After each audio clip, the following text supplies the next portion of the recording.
Janwada farm house ఎంత విస్తీర్ణంలో ఉంది? అసలు కొన్న స్థలం ఎంత? కబ్జా చేసిందెంత? అధికారుల సర్వేలో ఏం తేలింది? మా input editor Pavan, associate input editor Nagesh అందిస్తున్న గ్రౌండ్ రిపోర్ట్ ఒకసారి చూద్దాం. అక్రమ కట్టడాలపైన హైడ్రా ఉక్కుపాదం మోపుతుంది. చెరువులు, కుంటలు, నాలాలను కబ్జా చేసి వాటిపైన అక్రమంగా నిర్మించిన భారీ భవంతులను నేలమట్టం చేస్తుంది. అయితే ఇప్పుడు జన్వాడ ప్రాంతంలో ఉన్న ఒక భవంతికి సంబంధించి పెద్ద ఎత్తున చర్చ జరుగుతుంది. ఎందుకంటే అది కేటీఆర్ ఫామ్ హౌస్గా చెప్పబడుతుంది. హైకోర్టును కూడా బద్వేల్ ప్రదీప్ రెడ్డి అనే వ్యక్తి హైకోర్టును ఆశ్రయించారు. నా భవనాన్ని కూల్చివేయడానికి ఆ ప్రయత్నాలు కొనసాగుతున్నాయి. ఒక నేతకు నేను సన్నిహితుడిని కాబట్టే తన భవనాన్ని కూల్చివేయడానికి ప్రయత్నిస్తున్నారంటూ ఆయన హైకోర్టును ఆశ్రయించారు. కానీ హైకోర్టు కూడా ఎటువంటి రిలాక్సేషన్ ఆయనకు ఇవ్వలేదు. హైడ్రా తన పని తాను చేసుకుపోవాలి. జీవో నంబర్ 99లో ఏదైతే హైడ్రా విధి విధానాలు ఖరారు చేశారో దాని ప్రకారం నడుచుకుపోవాలంటూ చెప్పారు. ఇప్పుడు మనం మాట్లాడుకుంటున్న భవనాలన్నీ కూడా బుల్కాపూర్ నాలాకు అతి సమీపంలో ఉన్నాయి. అసలు బుల్కాపూర్ నాలా చరిత్ర ఏంటి అనేది ఒకసారి చూసినట్లయితే దాదాపుగా 20 కిలోమీటర్లకు పైగా ఈ నాలా విస్తరించి ఉంటుంది. బుల్కాపూర్ అనే గ్రామం శంకర్పల్లి, మోకిల గ్రామాల మధ్యలో ఉంటుంది. దాదాపుగా 20 కిలోమీటర్లకు పైగా ఆ నాలా మొత్తం విస్తరించి ఉంటుంది. గతంలో 50 మీటర్ల వరకు ఆ నాలా పెద్దగా ఉండేది. ఇప్పుడు ఆ కుచించుకుపోయి కొన్ని చోట్ల 18 మీటర్లు, కొన్ని చోట్ల 20 మీటర్లుగా ఉంది. అంతకుముందు ఆ శివారు ప్రాంతాల్లో భారీ వరదలు ముంచెత్తినప్పుడు ఈ ప్రధాన కాలువలు, వరద నీరు పోయేది ప్రధాన కాలువల్లో బుల్కాపూర్ కూడా ఒకటి. గండిపేట జలాశయం పక్క నుంచి ఖానాపూర్, కోకాపేట్, నార్సింగి, పుప్పాలగూడ, మణికొండ, రాయదుర్గం, షేక్పేట్, హకీంపేట్, ఫస్ట్ లాన్సర్, ఖైరతాబాద్ మీదుగా హుస్సేన్ సాగర్లో కలిసేది. అంటే దాదాపుగా 20 కిలోమీటర్ల మేర ఈ నాలా ప్రవహించేది. ఈ నాలా గతంలో 50 మీటర్ల వరకు వెడల్పులో ఉండేది. కానీ ఇప్పుడు అది మొత్తం కుచించుకుపోయింది. ప్రస్తుతం మనం విజువల్స్లో చాలా క్లియర్గా చూస్తున్నాం. అది ఎంతవరకు కుచించుకుపోయింది, దాదాపు 10 అడుగులు మాత్రమే మనకు కనపడుతుంది. అది కూడా ఇంకా చాలా చోట్ల ఆక్రమణలకు గురైపోయింది. ప్రస్తుతం ఇది కనుక మనం చూసినట్లయితే మనం ఇదే ప్రాంతంలో, ఇదే గ్రామంలో, జన్వాడ గ్రామంలో ఇక్కడ మనం ఉన్నాం. ఇవన్నీ కూడా సర్వే నంబర్లు. ఈ వివాదాస్పద కట్టడంగా చెప్తున్నది 311 సర్వే నంబర్లో ఉంది. ఒక్కసారి మనం ఆ సర్వే నంబర్ కనుక మనం చూసినట్లయితే 311 సర్వే నంబర్లో ఆ వివాదాస్పద కట్టడం ఇప్పుడు చెప్తున్నారు. ఇదంతా కూడా నాలా. ఈ నాలానే ఇప్పుడు ఆక్రమణకు గురైపోయింది. 313 సర్వే నెంబర్లో 9 ఎకరాల 8 కుంటలు, 300 పక్కనే ఉన్న 301 సర్వే నెంబర్లో 13.11 కుంటలు భూమి ఉంది. 311లో దాదాపుగా 14 ఎకరాల 20 కుంటల భూమి ఉంది. ఈ 301లో ఈ ప్రాంతంలో కేటీఆర్ సతీమణి శైలమకు, ఆమె తల్లికి, ఇద్దరికి కూడా అందులో భూములు ఉన్నాయి. ప్రదీప్ రెడ్డి తనదిగా చెప్తున్న ఫామ్ హౌస్ కేటీఆర్ ఫామ్ హౌస్గా ప్రచారం ఏదైతే జరుగుతుందో అది ఈ సర్వే నెంబర్ 311లో ఇక్కడ నిర్మితమై ఉంది. ఇదంతా కూడా ఇక్కడ నాలాకు ప్రవహిస్తున్న నాలాకు అత్యంత దగ్గరగా ఉంది. ఒకసారి మనం కనుక చూసుకున్నట్లయితే ఆ సర్వే నెంబర్ భూములు కనుక మనం చూసినట్లయితే 301 సర్వే నెంబర్లో చాలా క్లియర్గా కనపడుతుంది. కల్వకుంట్ల శైలిమ, వైఫ్ ఆఫ్ కల్వకుంట్ల రామారావు, ఈ అగ్రికల్చర్ భూమి ఎంత విస్తీర్ణం ఉన్నదని చూపిస్తుంది. అలానే దండు రాజేష్, ఈ పేరును గమనించండి. దండు రాజేష్ ఈయన పేరు మీద కూడా ఇక్కడ ఉన్నాయి. పాకాల శశిరేఖ అంటే కేటీఆర్ సతీమణి శైలిమ గారి తల్లి ఆమె. మరో పేపర్లో కూడా దండు రాజేష్ పేరు చాలా స్పష్టంగా కనపడుతుంది. ఈ భూములన్నీ కూడా వాళ్ళకి సంబంధించినయే. ఈ కట్టడాలన్నీ కూడా వాళ్ళకు సంబంధించినవి. గతంలో నిర్వహించారు, ఒక 2020లో ఒక సర్వేని నిర్వహించారు. ఆ సర్వేని కనుక మనం ఒకసారి సర్వేలో ఏముందని చూద్దాం. Joint inspection report G Venkataramana అనే డిప్యూటీ ఎగ్జిక్యూటివ్ ఇంజనీర్ చేశారు, సబ్ డివిజన్ చేవెళ్ళ. ఆయన చేసిన దానిలో చాలా స్పష్టంగా చెప్తున్నారు. ఏ రోజు వాళ్ళు చేశారు అనే డేట్ కూడా ఇందులో మెన్షన్ చేశారు. 24/6 నెలలో 2020లో వాళ్ళు చేశారు. అందులో బుల్కాపూర్ నాలా దగ్గర మేము అక్కడ విజిట్ చేశాము, అక్కడ మేము చూసాము. అదంతా కూడా కుచించుకుపోయి ఉన్నది, దాన్నంతా కూడా కబ్జాకి గురైంది. దాదాపుగా 18 మీటర్ల నుంచి 5 మీటర్ల వరకు ఉండాల్సింది విలేజ్ మ్యాప్లో కనుక చూస్తే, కానీ ఇప్పుడు వాస్తవ పరిస్థితుల్లో అంత లేదు. మా కొలీగ్ నగేష్ కూడా ఇక్కడే ఉన్నారు. అసలు నాలా ఎంత ఉండాలి, ఎంతకు కుచించుకుపోయింది అనేది ఒకసారి చూద్దాం. ఎందుకు ఈ టేప్ ద్వారా మీకు చూపిస్తున్నామంటే ఇందులో చాలా క్లియర్గా గైడ్లైన్స్ ఉన్నాయి. వాళ్ళందరూ కూడా చెప్తూ ఉన్నారు మేము ఎక్కడ కూడా నాలాకు ఆక్రమించలేదని. కానీ నాలాకు 9 మీటర్లు వరకు అవతలకు లేకుంటే యువతలకు రెండు పక్కల కూడా అది బఫర్ జోన్గానే పరిగణించబడుతుంది. కాబట్టి ఇది నాలాకు ఆనుకొనే ఈ భారీ గేట్లన్నీ కూడా నిర్మించారు. ఒకసారి నాలా ఇక్కడ నుంచి ప్రారంభమవుతుంది అనుకుంటే ఇది 15 మీటర్ల టేప్, ఇది మొత్తానికి 18 మీటర్ల నాలా ప్రవహించాలి. అవతల పక్క బఫర్ జోన్ 9 మీటర్లు, ఇవతల పక్క బఫర్ జోన్ 9 మీటర్లు, అంటే 36 మీటర్ల నాలా ఒక నిజాం నవాబు పాలన నుంచి కూడా వస్తుంది. మరి 36 మీటర్లు ప్రస్తుతం టేప్ తీసుకొచ్చింది కేవలం 30 మీటర్లే. ఇంకా 6 మీటర్ల వరకు చూస్తే కనుక మా కొలిగ్ పవన్ అవతల పక్క 3 మీటర్లు వేసుకున్నా, యువతల పక్క 3 మీటర్లు వేసుకున్నా ఈ చెట్ల లోపలికి వెళ్ళే పరిస్థితి కనిపిస్తుంది. అంటే ఈ ల్యాండ్ యువతల పక్క వాళ్ళు, ఇవతల పక్క వాళ్ళు, రెండు పక్కల వాళ్ళు కూడా పూర్తిగా నాలాని ఆక్రమించి ఈ రోడ్డు నిర్మాణం చేపట్టారని చెప్పి మనకు క్లియర్గా అర్థమవుతుంది. అంటే ఆక్రమణలకు సంబంధించి మనం చూస్తే కనుక తమదే రాజ్యం అన్నట్టుగా గత ప్రభుత్వం ప్రవర్తించిందని చెప్పచ్చు. ఇదే వేదికగా జన్వాడ ఫామ్ హౌస్ అంటేనే గతంలో ప్రతిపక్ష నేతగా ఉన్న రేవంత్ రెడ్డి ఈ జన్వాడ ఫామ్ హౌస్కి వచ్చి డ్రోన్ ఎగరేస్తే అతన్ని నిర్బంధించి కేసులు పెట్టిన పరిస్థితి. అంటే ఎంత నిర్బంధం గత ప్రభుత్వంలో కొనసాగిందో మనం క్లియర్గా అర్థమవుతుంది. అంటే ఇక్కడ ఫామ్ హౌస్కి రావాలంటే కూడా ఈ చుట్టుపక్కల జనాలు భయంతో గజగజ వణికిపోయేవారు. ఇక్కడ చూస్తే కనుక మెయిన్ రోడ్ నుంచి ఈ పక్కకు కూడా సుమారుగా 30 నుంచి 50 మంది పక్క రాష్ట్రాల నుంచి తీసుకొచ్చిన తెలుగు రాని బౌన్సర్లందరినీ ఇక్కడ పెట్టి భయభ్రాంతులకు ఈ రైతులందరినీ కూడా ఇక్కడ గురి చేశారు. ఇక్కడ ఎకరము 100 కోట్ల విలువ ల్యాండ్ ఇది. శంకర్పల్లికి ఇటు మోకిళ్లకు మొత్తం ఈ నాలా ప్రవహిస్తుంటుంది. హుస్సేన్ సాగర్కు అనుసంధానంగా నిజాం ఎవరైతే నవాబులు ఉన్నారో భూముల పరిరక్షణ కావచ్చు, ఊర్ల పరిరక్షణ కోసం ఈ నాలాను నిర్మించారు. ఎందుకంటే వర్షాలు భారీగా పడ్డా కూడా, వరదలు భారీగా ప్రవహించినా కూడా గ్రామాలు మాత్రము కొట్టుకుపోకుండా, గ్రామ ప్రజలకు ఇబ్బంది కాకుండా ఈ నాల నిర్మాణం జరిగిందని చెప్పచ్చు. మరి ఈ నాలాలు కానీ, కుంటలు కానీ, చెరువులు కానీ పూర్తిగా పూడ్చివేయబడితే హైదరాబాదు చుట్టుపక్కల ఉన్న 2 కోట్ల మంది పరిస్థితి ఏందనేది రేవంత్ రెడ్డి ఆలోచించారు.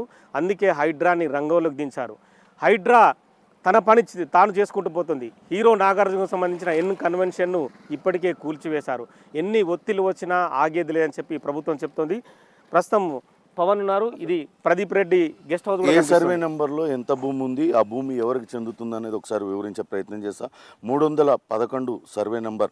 అందులో మొత్తం భూమి 14 ఎకరాల 20 కుంటలు ఉంది. అందులో ఫామ్ హౌస్ నిర్మించింది 10 కుంటల్లో ఫామ్ హౌస్ను అత్యంత ఆధునికమైన ఫామ్ హౌస్ని నిర్మించారు. దాని చుట్టూతా 3 ఎకరాల 30 కుంటల భూమి అదంతా కూడా ఉంది. ఇది ప్రదీప్ రెడ్డి పేరు మీద ఉంటుంది. అట్లనే 313 సర్వే నెంబర్లో అది ఫామ్ హౌస్కి వెళ్ళే ఒక దారి ఉంటుంది. మొత్తం 9 ఎకరాల 8 గుంటలు. ఇందులో దండు రాజేష్కు 3 ఎకరాల 5 గుంటలు ఉంటుంది. అలానే కేటీఆర్ బంధువు గెడల సూర్యకిరణ్కు 1 ఎకరా 39 గుంటలు. అలానే ఇంకో 313 నుంచి ఇందులోంచి ఫామ్ హౌస్కి వెళ్ళడానికి మరొక గేట్, భారీ గేటు ప్లస్ రోడ్డు కూడా మనం చాలా క్లియర్గా చూడొచ్చు. అలానే 301 సర్వే నెంబర్లో మాత్రం కేటీఆర్ భార్య శైలిమకు 3 ఎకరాల 2 గుంటలు, శైలిమ తల్లి శశిరేఖకు 18 గుంటల భూమి ఉంది. అందులోంచి వెళ్ళడానికి కూడా ఆ భూమి అందులోంచి వెళ్ళడానికి కూడా మరో గేట్ని ఏర్పాటు చేసుకున్నారు. ఇవన్నీ కూడా బుల్కాపూర్ నాలా అనేది పూర్తిగా కుచించుకుపోయిన పరిస్థితి. గతంలో 18 మీటర్లు 20 మీటర్లు ఉన్న నాలా ఇప్పుడు కనీసం 5 మీటర్లు కూడా ఇది లేదు. రోడ్డు కోసం కొంత ఆక్రమణకి గురైన అవతల పక్క నుంచి కొంతవరకు మనకి ఇక్కడ గోడ చాలా స్పష్టంగా కనపడుతుంది. ప్రవహించే నాలాకు అడ్డంగా కొంచెం ముందుకు ఈ గేట్, ఈ కట్టడాలన్నీ కూడా చొచ్చుకొని వచ్చి చాలా క్లియర్గా కనపడుతున్న పరిస్థితి ఉంది. ఈ నాలాను ఇక్కడ దాకా కొంచెం పెద్దగా ఉన్న నాలా ఇక్కడ మనం ఒకసారి గమనించే ప్రయత్నం చేద్దాం, ఇక్కడ చూసే ప్రయత్నం చేద్దాం. ఇక్కడ నాలా పూర్తిగా కుచించుకుపోయింది. నాలా అనేది ఇక్కడ ఏమాత్రం కనపడడం లేదు. మనం పక్కనే ఉన్న భూమిని చూస్తే అది కొంత వెనక్కుంది, కానీ ఈ కట్టడం మాత్రం కొంచెం ముందు దాకా వచ్చారు. ఇదే ప్రస్తుతం వివాదాస్పదమైన భూమి. ఇది ఈ లోపలే కేటీఆర్ తనది కాదు, తాను లీజుకు తీసుకున్నానని చెప్తున్న ఫామ్ హౌస్ ఉన్నది. ఇదే భూమిలో ఈ సర్వే నెంబర్ 311, 313 పార్, ఈ 301 పార్ట్, ఇవన్నీ కూడా కేసీఆర్ ఆయన అనుచరులు ఆయన సన్నిహితుల చేతుల్లోనే ఈ భూములన్నీ కూడా ఉన్నాయి. ఆయన గతంలో కూడా కేటీఆర్ ఫామ్ హౌస్ పైన, ఇదే ఫామ్ హౌస్ పైన, జన్వాడ ఫామ్ హౌస్ పైన రేవంత్ రెడ్డి డ్రోన్ ఎగరవేశాడంటూ ఆయన పైన కేసు నమోదు చేశారు. ఇగో నాలాను ఆక్రమించి ఇంత భారీగా దీనిపైన లోనికి వెళ్ళడానికి దారి ఏర్పాటు చేసుకున్నారు. ఇక్కడ చూద్దాం ఒకసారి. ఇగో నాలా చూడండి, ఇక్కడ వరకు కొంతవరకు భారీగానే పెద్దగానే ఉన్న నాలా ఇక్కడ దాకా సిమెంట్ కట్టడాన్ని వేశారు. బహుశా నీరు ఈ కింద నుంచి వెళ్ళడానికి అట్లా ఏర్పాటు చేసుకొని ఉంటారు. కానీ నాలా మాత్రం ఎక్కడికక్కడ ఆక్రమణలకు గురైపోయిన పరిస్థితి ఉంది. ఒకప్పుడు ఈ శివారు ప్రాంత గ్రామాలన్నింటినీ కూడా వరద నీరు నుంచి కాపాడడానికి ఈ నాలా చాలా ఉపయోగకారిగా ఉండేది. కానీ ఇప్పుడు చూస్తే నాలా పూర్తిగా కుచించుకుపోయిన పరిస్థితి. ఇది నాలా ఇక్కడ నుంచి 9 మీటర్లు అవతలికి, 9 మీటర్లకు ఇటువైపుకి, రెండు పక్కల 9 మీటర్లు బఫర్ జోన్గానే పరిగణిస్తారు. అందుకే ఇది ఖచ్చితంగా అక్రమ కట్టడం అని చెప్తూ ఉన్నారు. మనకు రాజకీయాలతో సంబంధం లేదు, వాస్తవాలను చూపించడం కోసమే చేస్తున్న ప్రయత్నం. ఇగో నాలా ఎలా ప్రవహిస్తుంది అంటే 313 సర్వే నెంబర్, 301 సర్వే నెంబర్కి అత్యంత దగ్గరలో ఇక్కడ వెళ్తుంది. మనకు ఫామ్ హౌస్ ఉన్నది 311. దీనిలో ఈ మూలకు ఇక్కడ ఫామ్ హౌస్ ఉంటుంది. ఇక్కడ నుంచి అది ఎన్ని మీటర్లు ఉంటుంది ఏంటి అనేది చూడాలి. మొత్తంగా గతంలో కూడా బిగ్ టీవీ ఒక సంచలన కథనాన్ని ప్రసారం చేసింది. జన్వాడ ఫామ్ హౌస్ అక్రమ కట్టడమే అని నిరూపిస్తూ అనేక ఆధారాలను కూడా చూపించింది. ఇప్పుడు కూడా ఇక్కడ ఈ బుల్కాపూర్ నాలా ఆక్రమణలకు గురైపోయింది.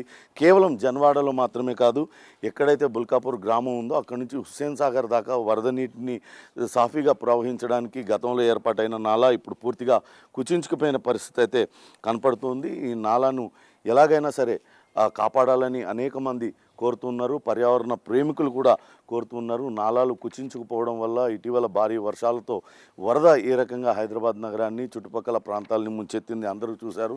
నాలాలు ఆక్రమణకు గురవడమే ఈ దుస్థితికి కారణమని భావిస్తున్న పరిస్థితి అయితే ఉంది. చూడాలి హైడ్రా ఏ రకంగా స్పందిస్తుంది. ఇది నిజంగానే బఫర్ జోన్ పరిధిలో ఉందా లేకుంటే FTL పరిధిలో ఉందా అదంతా కూడా తేల్చాల్సింది వాళ్ళు. కానీ నాలాలు కుచించుకుపోయినాయి, నాలాలకు అత్యంత సమీపంలో భారీ కట్టడాలు ఉన్నాయని చూపించే ప్రయత్నం మాత్రమే బిగ్ టీవీ చేస్తుంది. ఏమంటారు నగేష్? ఖచ్చితంగా. ఎందుకంటే నాలాల పరిరక్షణ అనేది ఒక ఆపరేషన్గా, ఒక పెద్ద ఆపరేషన్గా రేవంత్ రెడ్డి నిర్ణయించుకున్నాడు. గతంలో ప్రతిపక్ష నేతగా ఉన్నప్పుడు కూడా ఇదే ప్రశ్న వేసిండు. ఖచ్చితంగా ఇలాంటి ఫామ్ హౌస్లు కావచ్చు, కన్వెన్షన్లు కావచ్చు, ఇంకా వేరే అక్రమ నిర్మాణాలు కావచ్చు, మోకిల్లా, శంకర్పల్లి, హైదరాబాద్లోని చుట్టుపక్కల ప్రాంతాలన్నీ కూడా పూర్తిగా కుంటలు, చెరువులన్నీ కూడా ఆక్రమణలకు గురై వరదలు వస్తే నడుము లోతు వరకు నీళ్లు, ప్రజలు నానా కష్టాలు పడుతున్న పరిస్థితి. ప్రభుత్వాలు తమని ఎందుకు ఆదుకోలేమంటున్నాయి. కానీ ఆక్రమణలను కూడా ఖచ్చితంగా ప్రజలు ప్రశ్నించాలని చెప్పి రేవంత్ రెడ్డి తాను ఘంటాపథంగా చెప్తున్నాడు. కేవలము బలహీనులు, పేదలు, మధ్యతరగతి వర్గాలు కాదు, ఖచ్చితంగా బలవంతుల్ని కూడా టార్గెట్ చేస్తామని చెప్పి కన్వెన్షన్ కూల్చివేతతో రేవంత్ రెడ్డి ప్రభుత్వం ఒక స్టెప్ ముందుకు వేసిందని ఖచ్చితంగా చెప్పచ్చు. ఇప్పుడు జన్వాడ ఫామ్ హౌస్ పరిస్థితి కూడా అదే. తమ ఫామ్ హౌస్ను కూల్చివేస్తామని చెప్పి భయంతో ప్రదీప్ రెడ్డి హైకోర్టును ఆశ్రయించాడు. కానీ హైకోర్టు మాత్రం క్లియర్ కట్గా ఒకటే చెప్పింది, ఏదైతే 99 జీవో ప్రభుత్వం జారీ చేసిందో దాని ప్రకారమే నడుచుకోవాలని చెప్పి ఆ జీవోలో క్లియర్ కట్గా చెప్పిన పరిస్థితి. అదే క్రమంలో ప్రభుత్వం ముందుకెళ్ళే అవకాశం కనిపిస్తుంది. ఈ నిర్మాణం సక్రమమా అక్రమం అనేది ప్రదీప్ రెడ్డి ఇప్పటికే కోర్టుకు పేపర్లు సమర్పించాడు. కోర్టు కూడా పూర్తిగా పరిశీలన జరిపింది. ఇంత పెద్ద గేటు పైన సీసీ కెమెరాలను కూడా మనం చూడవచ్చు. ఈ ప్రాంతానికి ఒకప్పుడు గత ప్రభుత్వంలో ఇక్కడికి రావాలంటే కూడా జనం భయంతో వణికారు. ఖాళీ మేము నిలిచిన ప్రాంతంలో, నేను నిలిచిన ప్రాంతంలో నిల్చోవాలన్నా కూడా ఆ సీసీ కెమెరాలో ఫోటోలు చూసి, వీడియోలు చూసి కేసులు పెట్టి వేధించిన పరిస్థితి. ఇప్పుడు ఇంత స్వేచ్ఛగా ఇక్కడికి వచ్చినామంటే ప్రభుత్వం మారిందని ఖచ్చితంగా చెప్పొచ్చు. ఎందుకంటే ప్రగతి భవన్ నుంచి సామంతరాజు వెడలే జన్వాడ ఫామ్ హౌస్కి వచ్చే అన్న విధంగా ఈ ప్రాంతం భయభ్రాంతులకు గురై ఒక రకమైన భయానకర పరిస్థితిని చుట్టుపక్కల రైతులు అనుభవించారు. అప్పుడైతే కొంత నిర్బంధం ఉండేది. ఇక్కడ చుట్టుపక్కల రైతులు కూడా చెప్తూ ఉన్నారు, ఇక్కడ వేరే కట్టడాలను కూడా కట్టకుండా అడ్డుకున్నారని అప్పుడు గతంలో బిగ్ టీవీకి కూడా వాళ్ళందరూ చెప్పడం జరిగింది. అవన్నీ కూడా మనం ప్రసారం చేసాం.